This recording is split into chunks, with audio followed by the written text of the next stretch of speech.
Ladies and gentlemen, thank you so much for inviting me. Is that working? Yep. Okay, great. To your conference. It has been an enormous privilege and great learning experience, I have to say, to be sitting here today listening to you since this morning's session. Can I have my first slide, please? I can't even remember what they were. Okay, there we go. I've been asked to talk to you today about the Howard League's work and some of our priorities. As I know from a number of people I've talked to over breaks, I know lots of members of the Howard League are in this audience. We have a lot of members who are probation officers. We're a membership organisation of nearly 8,000 people. They include professionals, but also people who are in prison, people who've been in prison, their family members, and we have lots of lawyers and judges, and yeah, it's a pretty broad church, to say at the very least. And we've been around 158 years this year, making the case to have fewer people in the criminal justice system. As you well know, we are at a moment of crisis. The prisons are full. And can I have my next slide, please? And this is what full prisons, the next couple of slides, are what full prisons look like. We know this from inspection reports. They are dilapidated spaces, they're overcrowded prison cells. We have 22,000 people in our prisons, double bunked in a cell intended for a single person. Have the next slide, please. This is Eastwood Park. They're places increasingly of despair where people have serious mental health problems, drug problems don't get properly addressed. We know from the Chief Inspector that 42% of people in prison are in their cells for 22 hours or more every single day. So this is what full prisons look like, and it's the result of years of retrenchment in government public spending, underinvestment in staff, underinvestment in the infrastructure of the estate, and this is what it sort of looks like. It looks like these terrible places. And the next slide, this is Charlie Taylor's assessment of Eastwood Park, where the cells were appalling, dilapidated, covered in graffiti, blood splattered, extensive scratches on the wall, and that nobody should be held in. In this case, it was a woman. And I have to say, I spent 18 years doing international human rights litigation. It's my background. And I spent a lot of time in prisons in Egypt and in Eastern Europe and in African jurisdictions. And the first time I cried in my job at the Howard League was after I left the Bedford segregation unit in November last year, where there were cockroaches alive and dead, mould, filth. It was just an extraordinary place to hold anybody, let alone the sort of very vulnerable people who were there, the vast majority of whom are on remand. They're not even bloody sentenced people. So these are disrespecter of people places is what we're talking about. And the causes of this are that we have record numbers of people on remand. So 1 in 5 men in the estate is on remand, 1 in 4 women is on remand. People are going to prison on ever longer sentences for ever longer lists of crimes. And we did a report recently with the retired Lord Chief Justice that looked at what we sentence inflation, where sentences have essentially doubled over the last 25 years for every crime. And it's not like it's just one set of crimes, for everything from murder to assault of an animal, cruelty to animals, everything has gone up. And we also, as we know, as been discussed earlier, have more people recalled than ever before. This results in record levels of self-harm, suicide, violence, drugs, and we're increasingly good at punishing people. We're definitely, if you're looking at the kind of purposes of sentencing, with punishment being one of them, we're really acing the punishment part of the sentencing regime.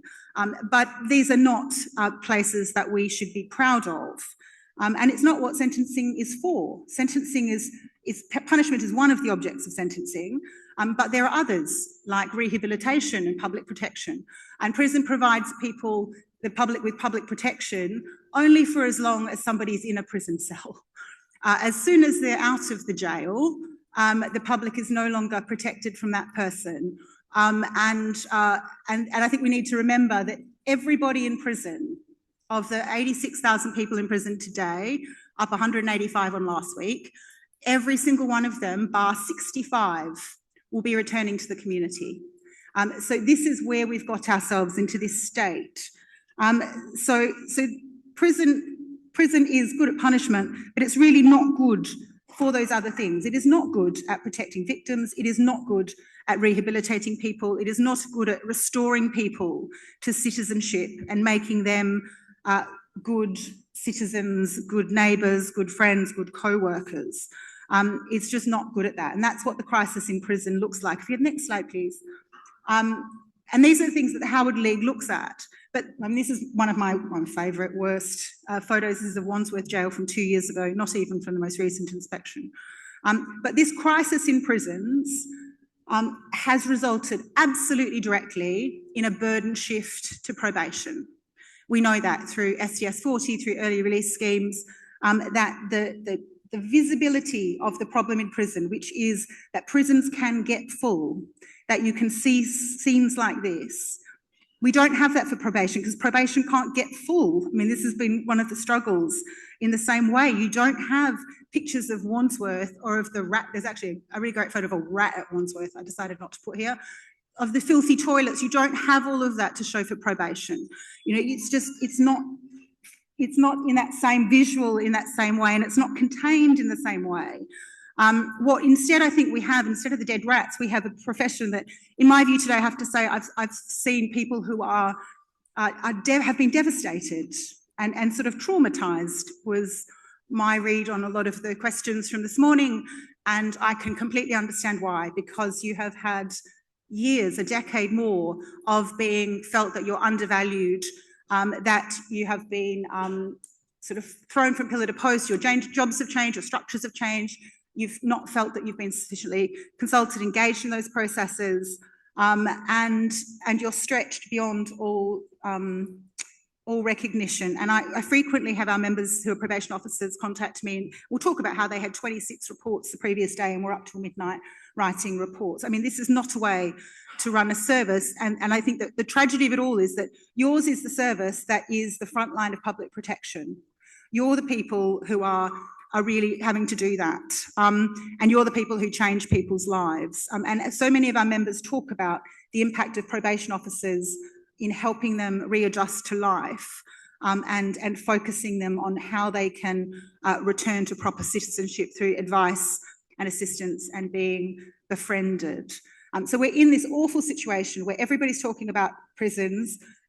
We certainly, in every single interview I have done, of the many I've done over the last few months on STS 40 and on the prison crisis, talk about probation and the fact that this is, you know, for every one of these people who's coming out of prison, for example, on STS 40, that's taking someone out of prison and putting that onto a probation officer's work caseload, you know, that day. Like, that is a direct burden shift. And it was heartening to hear Phil this morning talk about, you know, the fact that that needs to be recognised and workloads need to be brought down. But given the extent of the crisis, that really does require, I think, real commitment from HMPPS and from the government to look at how you can properly be compensated in terms of your workload and other matters. So we're in a position where we need to rebalance the criminal justice system. And there's a critical role for probation in that. You're going to need a lot more than your 1,000 new probation officers. For our part at the Howard League, these are our priorities. So some of them touch on issues around probation. In fact, all of them do in one way or the other. The first is lifting the lid on the experience of people in the criminal justice system. Remand is, again, something we're very concerned about. A lot of our members are on remand, some of them for years. Many of them go on to get acquitted or sentenced to less time than they have served. And we know that the remanded population has really high rates of self-harm and of self-inflicted deaths. We're very concerned about imprisonment for public protection, the IPP sentence. We get more letters about that from our members in prison, including members who are not on IPPs, than we do about any other issue, because of the crisis of IPPs, of the 1,100 people who've yet to be ever released, and all but a handful are now over tariff. 62% of them, 700 people, are now more than 10 years over tariff and yet to be released. And then there are the people that you work with who are IPPs who get recalled to custody, and there are about 1,800 of them. So we're concerned about that. and coming up with a different test for the parole board is a key kind of part of our work, as well as providing support to IPPs and to the people who work with them.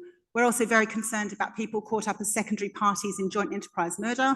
Big mouthful, some of you are nodding so you know what it is. This is invariably a way of black boys being caught up in a criminal conspiracy where they are convicted and sentenced for murder as opposed to for their actual contribution to the crime.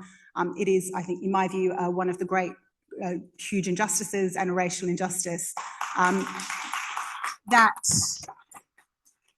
that breaks my heart every time I go into the Lifer estate, because at the very end, everyone will be sitting down waiting for me to talk, and just before, and everyone's kind of white, and a couple of people, foreign national offenders, and at the very end, a bunch of younger, much younger black boys walk in, and they're always the secondary parties in joint enterprise. They never turn up on time, and they are always, I should say, you know, the joint enterprise boys have arrived, and they're like, oh, the lady knows who I am. And it is awful that I know who they are, regardless of which prison I go to, because they all look exactly the same, because it is a direct racial injustice and one that we're not going to stand for.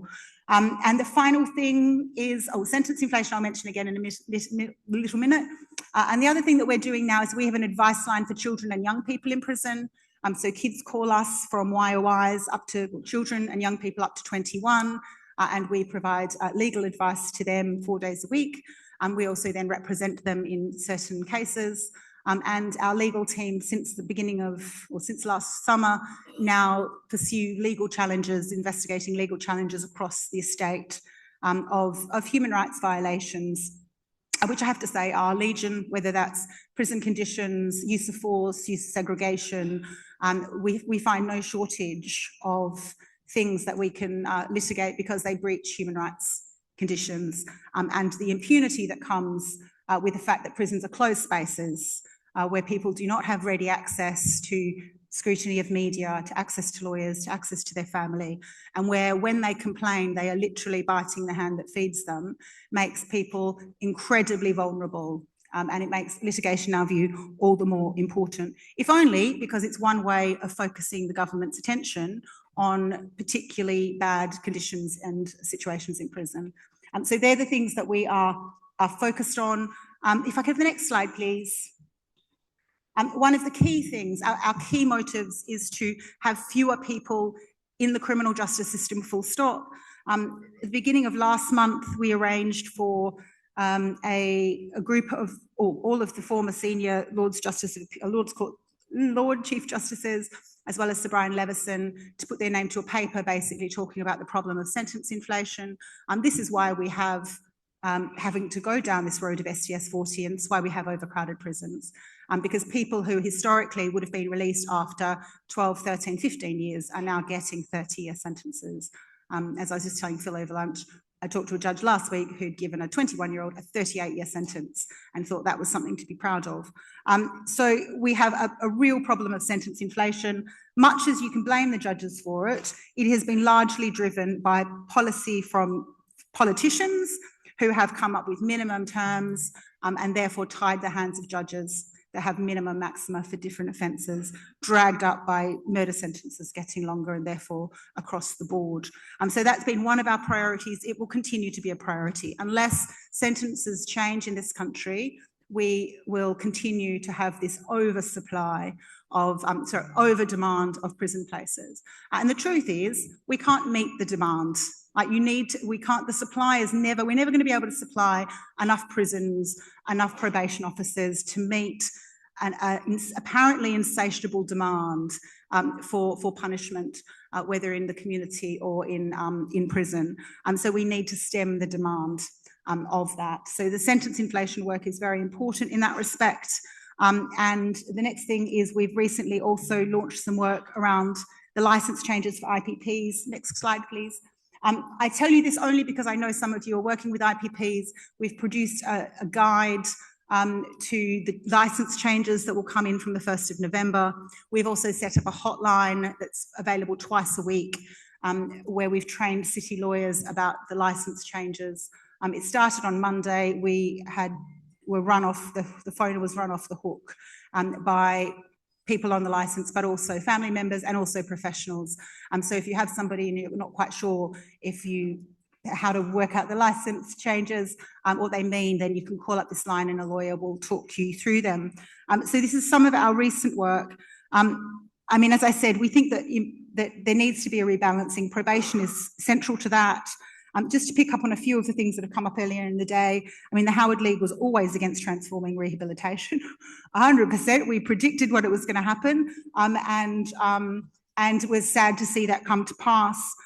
We have always been sceptical about the blending of probation with prisons. We do not think that needs to go back to the old NOMS model. We think that there are ways of integrating prisoners into the community that don't involve a unified prison and probation service, because ultimately probation becomes the poor cousin because it's somehow seen as less important for public protection. We think there should be more local delivery.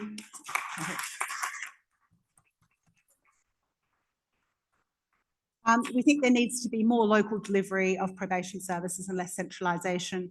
And I could go on, and there's a lot of information on our website about what we think about probation. But the key thing is that we think you are an integral part of the system, that your needs, your workloads need to be addressed. You need a happy, healthy workforce to address the jobs that you're doing. I very much hope that if you're not already a member of the Howard League, next slide please, you will consider becoming one. We need to have as many people in our membership, and it doesn't cost very much to be a member. Or just write to me, I'll make you a free member. I don't even know if I could do that.